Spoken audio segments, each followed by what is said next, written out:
Ma'am देखिए, excitement का जो कारण है वो आपको इतना अच्छा नहीं लगा, उसके लिए मैं माफी चाहूंगा। मगर रियलिटी ये है कि पिछले 1.5 से 2 महीने जब भी आपके चैनल के माध्यम से दर्शकों से कम्युनिकेट करने का मौका मिला है, एक बात पे हम लोगों ने स्टिक अराउंड किया है।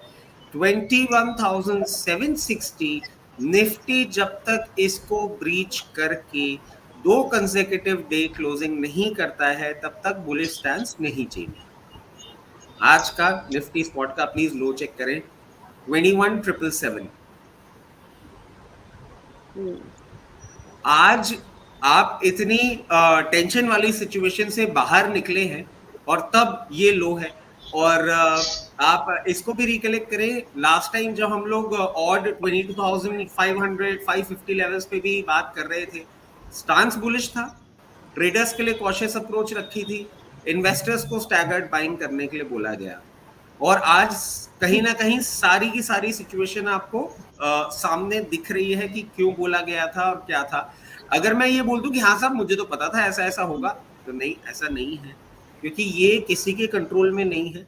जियोपॉलिटिकल टेंशन जिस तरीके से इवॉल्व हो रहा है, nobody knows what is about to happen next.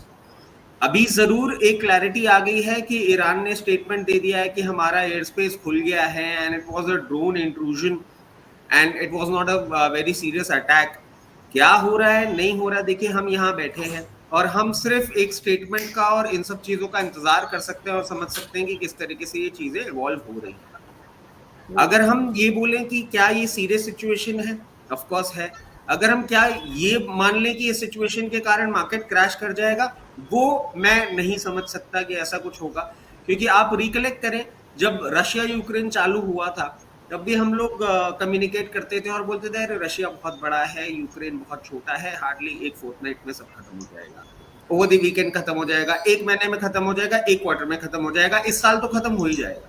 So there were many theories which were coming in. There were many experts who were giving out statement. But वो अभी भी चल रहा है और हमने लाइफ हाई मारे हैं। क्या इजराइल और ईरान के बीच में ये सिचुएशन टेंशन वाली नहीं खड़ी हो रही है या ये एग्रीवेट नहीं हो सकती? बिल्कुल हो सकती है। अगर सऊदी अरेबिया और ऐसे मिडल ईस्ट की और कंट्रीज आ गई तो ये हमारे लिए प्रॉब्लम कैसे बन सकती है? हमारे लिए प्रॉब्लम बन सकती है क्रूड की प्राइस स्पाइक हो सकता है और हमारा इन्फ्लेशन आउट ऑफ गियर पहुंच सकता है।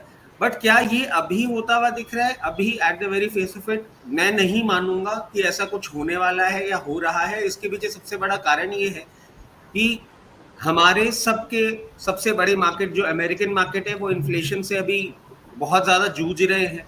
और इंटरेस्ट रेट, और आप देखें फेडरल रिजर्व का जेरेमी पोवेल का स्टेटमेंट आता रहता है, सब कुछ है।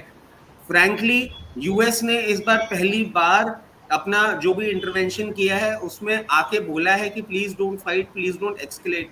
यूजुअली यूएस उस कंट्री का उन नेशंस का एक पार्ट होता था जो बोलता था आप लड़ो, हम आपके साथ हैं।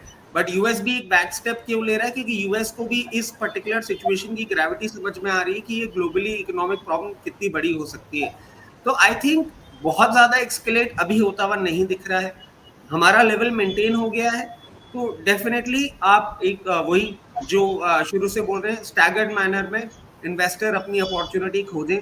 क्योंकि चाहे रशिया यूक्रेन हो, चाहे कोविड हो, चाहे 2004 हो, हमेशा इन्वेस्टर को तो ऐसी सिचुएशन से बेनिफिट ही हुआ है और करना ही चाहिए। जी, ठीक है। तो किस तरीके की जियोपॉलिटिकल टेंशन इस टाइम पे नज़र आ रही है और क्या स्ट्रैटेजी आपको बनानी चाहिए, मार्केट में किस तरीके से निवेश करना चाहिए, वो जानकारी लेनी है।